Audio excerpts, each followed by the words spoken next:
안녕하세요. 지름길 법무법인 박소은입니다. 오늘은 갈수록 다양해지고 증가하고 있는 전세 사기 유형과 예방법에 대해 알아보겠습니다. 대표적인 5가지 유형 중 오늘은 3가지만 먼저 짚어보겠습니다. 첫 번째, 깡통 전세입니다. 매매가보다 전세가가 더 높거나 비슷한 상태를 말하는데요. 이 깡통 전세는 일반적으로 집주인이 주택을 매입하는 과정에서 자본 없이 과한 대출로 집을 매매하면서 시작됩니다. 따라서 집주인의 돈은 거의 없이 세입자의 전세보증금으로 집을 사거나 이미 대출이 잔뜩 얹혀있는 집에 전세를 놓는 경우가 많습니다. 집값보다 선순위 대출이 많으면 세입자의 보증금은 사실상 후순위가 되는데요. 그래서 혹시라도 집이 경매로 넘어가게 되면 은행이 먼저 돈을 가져가고 세입자는 보증금을 돌려받지 못하게 됩니다. 이로 인해 보증금을 돌려받지 못하는 상황을 예방하기 위해 무엇보다 중요한 건 등기부등본 확인입니다.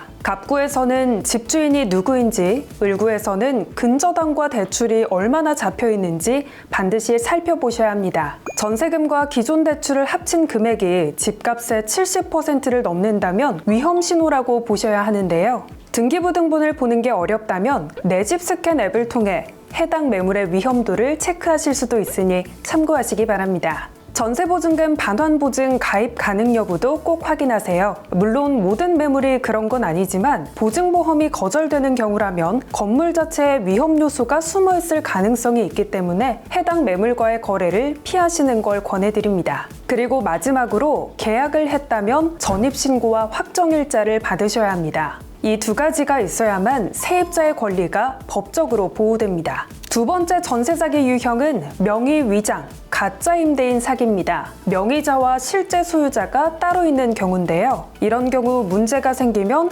앞에 서 있는 명의자는 돈이 없고 실제 소유자는 모습을 감추기 때문에 보증금을 돌려받기 매우 어려워집니다. 이를 예방하기 위해 반드시 등기부등본의 소유자와 계약서에 등장하는 임대인의 신분이 일치하는지 확인해야 합니다. 그러나 등기부등본까지 위조하는 경우가 있기 때문에 등기부등본은 본인이 직접 발급받으시는 걸 추천드립니다. 위임계약이라면 위임장, 인감증명서, 신분증 사본까지 정확히 받아두셔야 하고요. 번거롭더라도 반드시 소유자 본인과 직접 통화하거나 실체를 확인하는 과정도 필요합니다. 그리고 전세보증금은 꼭 임대인 명의의 통장에 지급되어야만 합니다. 만약 임대인의 요청에 의해 대리인 계좌로 입금해야 한다면 계약 시 특약사항에 임대인의 요청에 따라 대리인 계좌로 입금하게 되었음을 명시함으로써 임대인에게 보증금을 지급했다는 법적 증거를 남기셔야 합니다. 다음은 이중계약 전세 사기입니다. 하나의 집을 여러 사람에게 동시에 전세로 파는 방식인데요. 집주인이나 사기꾼이 2명, 3명에게 같은 집을 중복 계약해 보증금을 여러 번 받아 챙기는 구조입니다. 현재까지의 사기 사례를 살펴보면 보증금이 주택가격과 비슷할수록 이런 사기가 발생할 가능성이 크다는 걸 볼 수 있는데요. 그렇기에 전세 가격을 볼 때 이 점을 꼭 참고해 주시면 좋겠습니다. 만약 계약을 했다면 기존 세입자가 이사를 나갔는지 확인한 후 잔금을 지급하시는 게 중요합니다. 만약 합의하에 내가 보증금을 집주인이 아닌 기존 세입자에게 직접 입금해야 하는 경우라면 특약사항의 이 부분을 꼭 명시해주세요.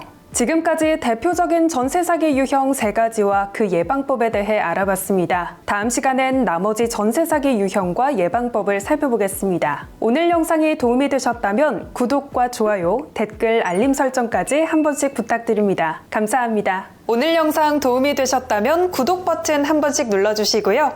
함께 보실 만한 추천 영상도 준비했으니까 많은 시청 부탁드립니다. 안녕!